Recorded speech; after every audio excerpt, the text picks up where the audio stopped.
বিলের মাটি আগুনে জ্বলে আবার পানিতেও ভাসে। শুনতে অবাক লাগলেও এটাই সত্যি। বিলের আশেপাশের অনেক পরিবার এখন মশা তাড়ানোর কাজে ব্যবহার করছেন এই মাটি। ফলে অতিরিক্ত ব্যবহারে এই মাটি এখন শেষ হওয়ার পথে। ওপর থেকে যে এলাকাটা দেখা যাচ্ছে তার নাম কঞ্চনার বিল। নীলফামারীর ডুমার উপজেলার হরিণচড়া ইউনিয়নে অবস্থিত এটি।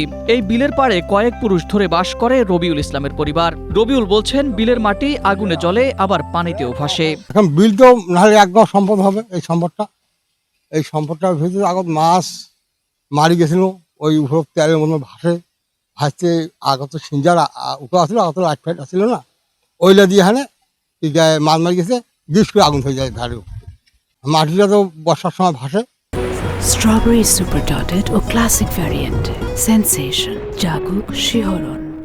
বর্ষাকালে বিলের মাটি পুরোপুরি পানিতে ডুবে যায়, আবার শুষ্ক মৌসুমে জেগে ওঠে। এ সময় মাছ চাষের জন্য প্রতিবছর এলাকাবাসী ওই মাটি সরিয়ে ফেলে। আবার এই বিলের ভেতর চোরাবালি আছে, যাকে স্থানীয়রা ডাকে ভুল বলে, যা নতুন মানুষের জন্য একটা মৃত্যু ফাঁদ। তবে সবই এখন উজাড় হওয়ার পথে।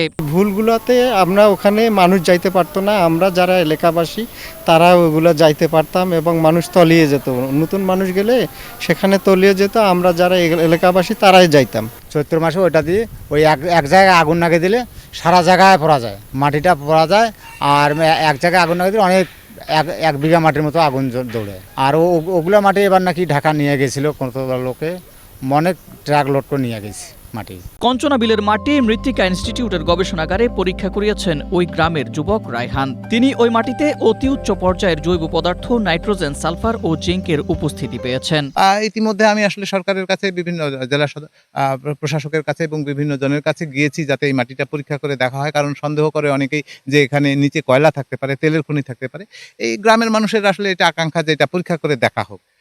অনেক 2-3 বার এখানে ডিসিকে আসতে দেখেছি আমি, জেলা প্রশাসক মহোদয়কে, কিন্তু আসলে তারপরে আর কোনো কাজ হচ্ছে না। এদিকে নীলফামারীর জেলা প্রশাসক বলছেন, প্রাথমিকভাবে একে এক প্রকার কয়লা হিসেবে বিবেচনা করা যেতে পারে। পাশাপাশি এই মাটির গুণাগুণ নিয়ে খনিজ সম্পদ মন্ত্রণালয়ের সঙ্গে যোগাযোগের কথা জানান তিনি। আমরা জ্বালানি এবং খনিজ সম্পদ মন্ত্রণালয়ে এই বিষয়টা নজরে নিয়ে আসবো আরও ডিটেল স্টাডি করার জন্য, এবং এখানে যদি থাকেও কোনো মিনারেল থাকে না, কোল ডিপোজিট যদি হয়েও থাকে, সেটার কোয়ালিটি এবং কোয়ান্টিটি দুইটারই প্রয়োজন। যে এটা যদি পিট কোল হয় তাহলে এটার কি পরিমাণ কোয়ান্টিটি, এটার ইকোনমিক পার্সপেক্টিভ কি, সেটা দেখে তারপর সরকার সিদ্ধান্ত গ্রহণ করবে।